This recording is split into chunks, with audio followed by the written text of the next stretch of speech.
14 октябр президенти ҷумҳурии Тоҷикистон пешвои миллат муҳтарам Эмомалӣ Раҳмон дар кохи ваҳдати пойтахт дар форуми байналмилалии сармоягузории Душанбе Инвест 2025 иштирок ва суханронӣ намуданд.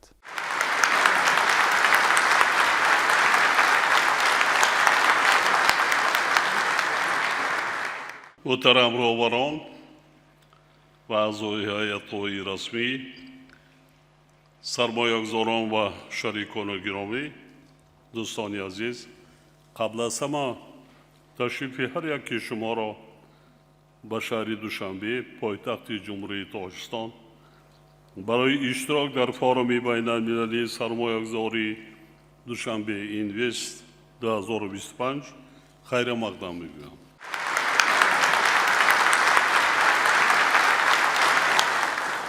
муаррифии захираву имкониятҳои фарохи Тоҷикистон барои сармоягузориҳо, омодагии кишвар барои ҳамкорӣ ва фановариву ғояҳои нав, инчунин тасмими ҳукумати мамлакат барои идомаи ислоҳоту дигаргуниҳое ки барои рушди устувор ва ташаккули шарикии дарозмуддат шароити мусоид фароҳам меоварад, ҳадафи асосии ҳамоиши имрӯза мебошад. форуми Душанбе сармоягузориҳои сабзро ки рушди устувори иқтисодиро бо дар назардошти адолати иҷтимоӣ ва истифодаи сарфакоронаи захираҳои табиӣ таъмин менамояд, дар маркази таваҷҷӯҳ қарор додааст. маҳз ба ин хотир форум зери унвони сармоягузориҳои сабз, имкониятҳои имрӯза барои устувории фардо барзор карда мешавад. мо итминон дорем ки муҳокимаҳои созанда дар Душанбе имконияти хуберо барои муколама, мубодилаи дониш ва таҳияи стратегияҳо дар самти пешбурди сармоягузориҳои сабз ки василаи асосӣ барои расидан ба ояндаи устувор дониста мешаванд, фароҳам меоварад.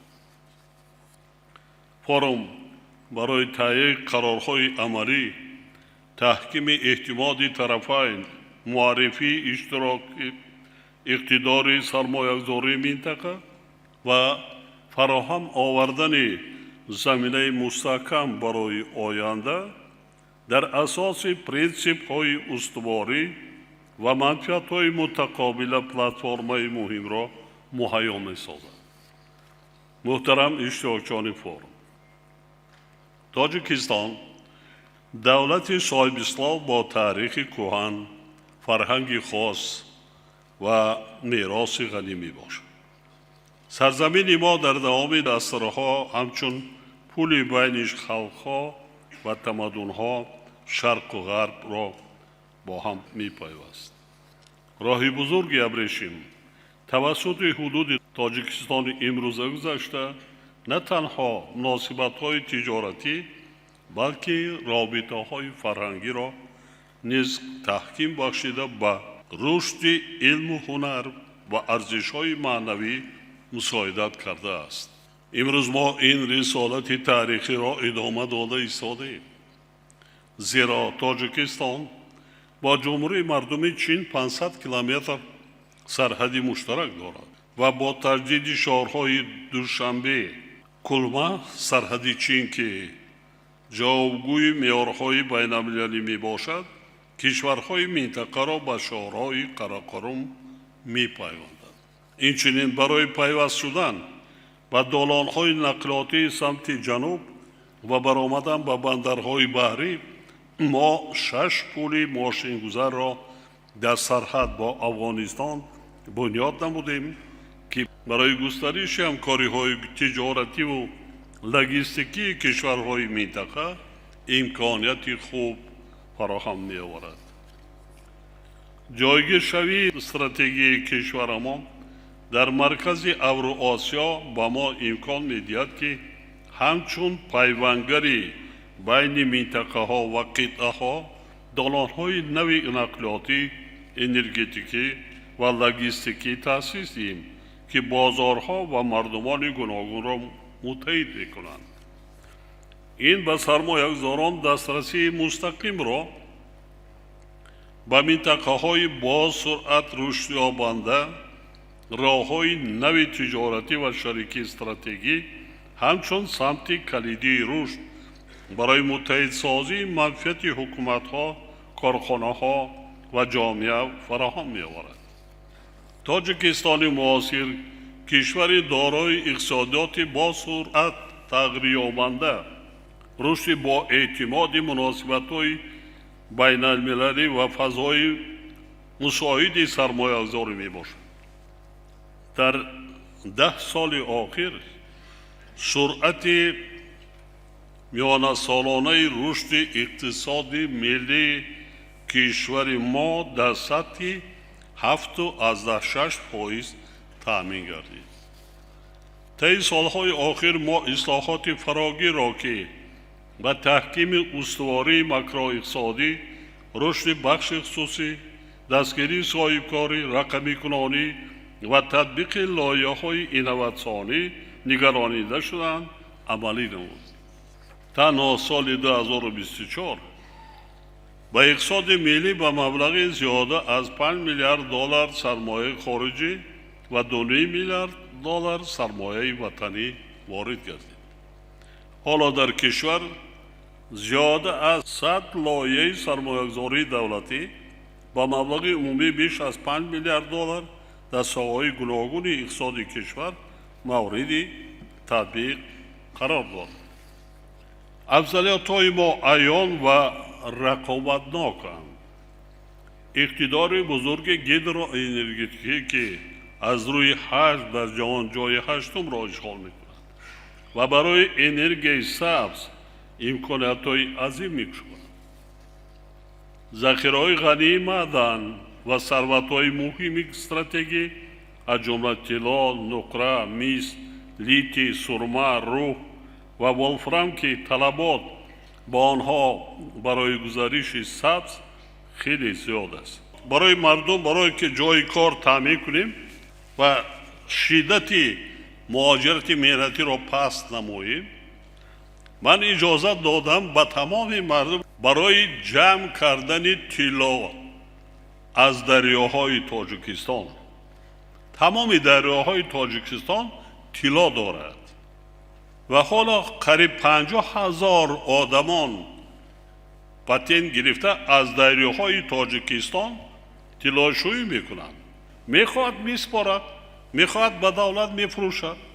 البته این کار خیلی رشد کرده ایستاده است که ما آینده در نظر داریم که تا 200-300 هزار مردم خود را با جای کار با همین طرز تامین مینماییم. سرمایه انسانی جوان و نیرومند که زیاده است 70% آنها شخصانی تا 35 ساله تشکیل میدهند و برای کار آموزش و نوآوری ها آماده‌اند. سن سال میانه اهالی کشور ما 26 سال را تشکیل میدهد، یعنی اهالی تاجیکستان جوانترین به حساب میرود. موقع استراتژی کشور که امکان میدهد تاجیکستان به یک مرکز کلیدی نقلیاتی و انرژتیکی در آسیای مرکزی تبدیل یابد. یعنی دالان‌های نقلیاتی و اقتصادی معاصر از طریق حدود تاجیکستان کشورهای آسیای مرکزی را با کشورهای آسیای جنوبی و چین می‌پیوندد. ما به رشد اقتصادی سبز توجه مخصوص میدیم. محض به این خاطر سال 2022 استراتژی رشد اقتصادی سبز در جمهوری تاجیکستان برای دوره تا سال 2037 قبول گردید. دوستان گرامی، امروز تاجیکستان علاقه در تلاش‌های جهانی عاید به حفظ محیط زیست و مبارزه با تغییریابی اقلیم سهمی ارزنده گذاشته است. کشور ما امکانات‌های بزرگ را برای عملی نمودن لایحه‌های عظیم در ساحه انرژی برقرار شونده، آبی، آفتابی و بادی دارا میباشد. اقتدار سالانه نیروی برق آبی کشور تقریباً 527 میلیارد کیلووات ساعت را تشکیل می‌دهد که حالا همگی 5% آن استفاده می‌گردد. این امکانات بی‌نظیر را برای سرمایه‌گذاری درازمدت و انرژی استوار آینده که طلبات به آن نه تنها در تاجیکستان بلکه در تمام منطقه آسیای مرکزی و آسیای جنوبی افزایش یافته ایستاده است مهیا می‌سازد. با این مقصد ما یکجا با شریکان رشد اولین لایحه فرامنطقوی بنیاد خط بلندشدت انتقال برق سبز کسه هزار را که شبکه‌های برقی آسیای مرکزی و آسیای جنوبی را با هم می‌پیوندد تطبیق نموده ایستاده‌ایم. کارهای ساختمان لایحه مذکور در قسمت تاجیکستان، قرقیزستان و پاکستان به انجام رسیده، در قسمت افغانستان در مرحله انجامیابی قرار دارند. در این زمینه ما روند جلب سرمایه‌گذاران را برای بنیاد نیروهای برقی آبی شوراب با اقتدار 1000 مگاوات و یکچند نیروهای آفتابی و بادی با اقتدار عمومی 2000 مگاوات آغاز کردیم. ما شرکت‌های منفعت‌دار را دعوت می‌نماییم که با این لایحه‌های آینده‌دار سرمایه‌گذاری نمایند.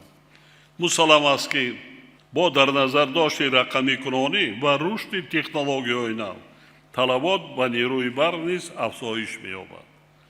در این اساس ما نیت داریم که منبع نیز به ساحه انرژتیکای سبز سرمایه جلب نماییم، چونکه اقتدار استفاده نشده منبع‌های برقرار شونده انرژی در کشور خیلی زیاد است.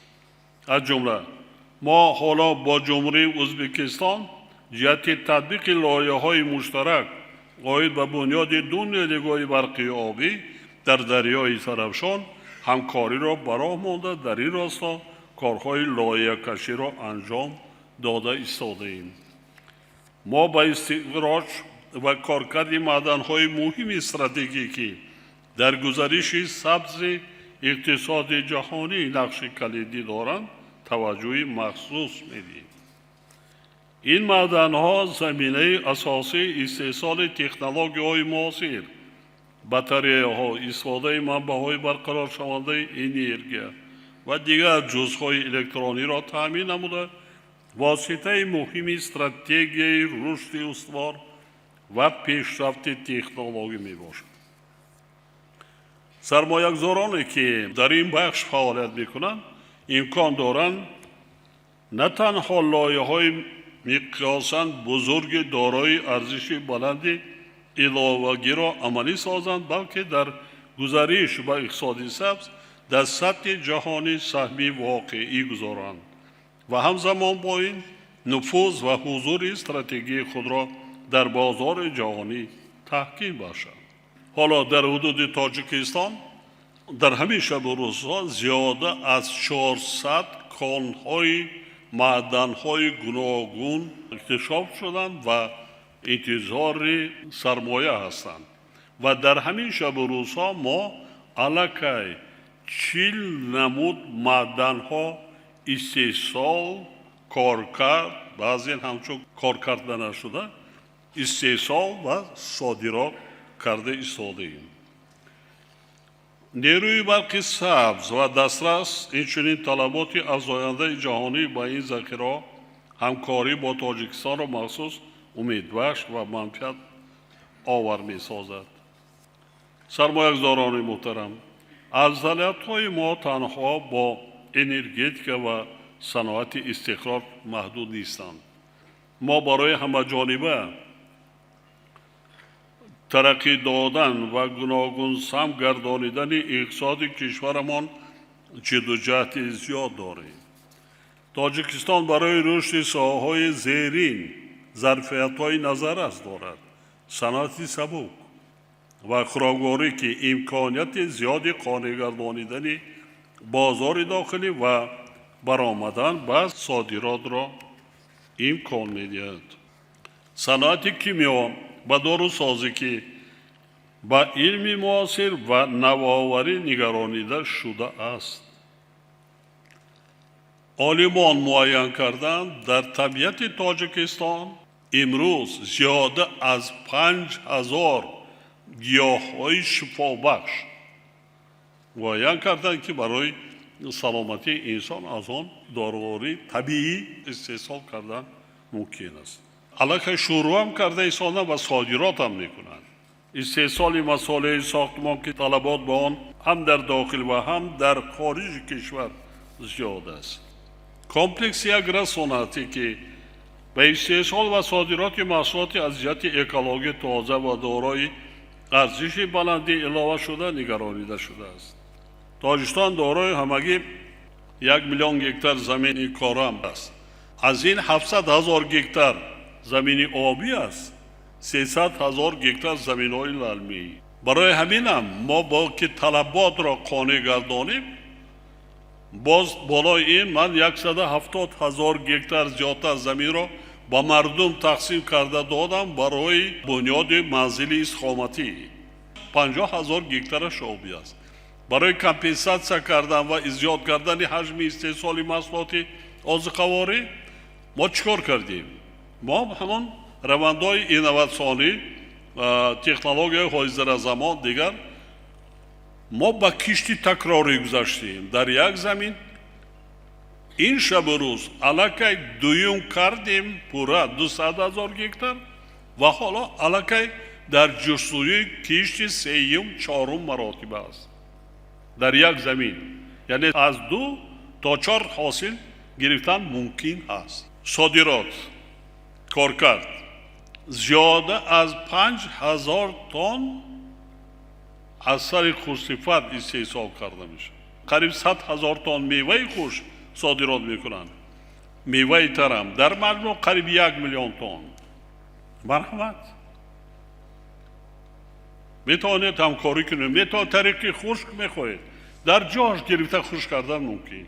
با این چنین ساحه سیاحی را که یکی از سمت‌های کلیدی رشد کشور میشماریم.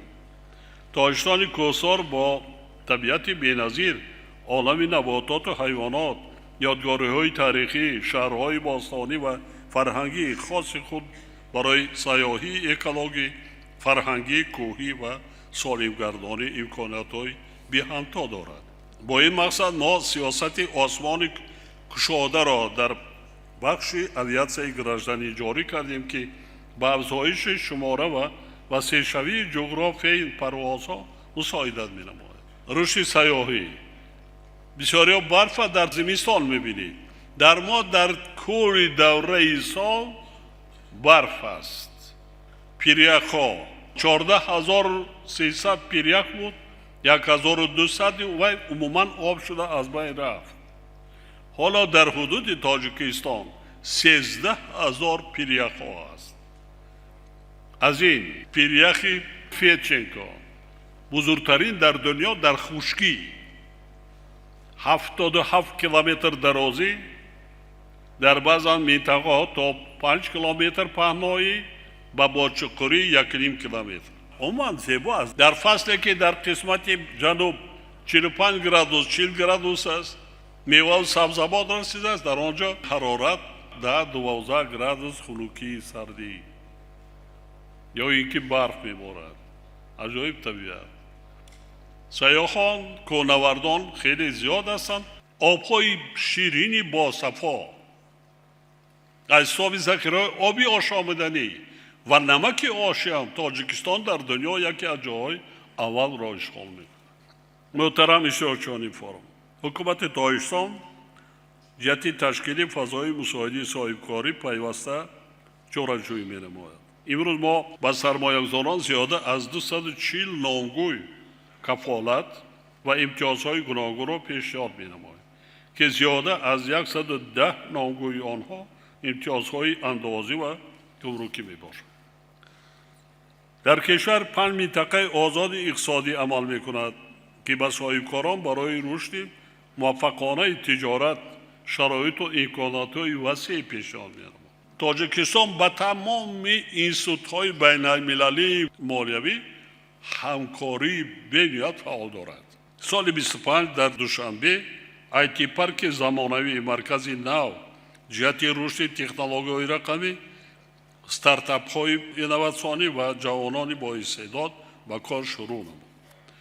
мо на танҳо ба рақамекунонӣ, балки ба рушди зеҳни сунъӣ низ афзалият медиҳем ва ин самтҳоро ҳамчун воситаи муҳими суратбахшӣ ба рақамекунонӣ, баланд бардоштани рақобатноки иқтисодӣ ва ноил шудан ба рушди устувор мешуморем.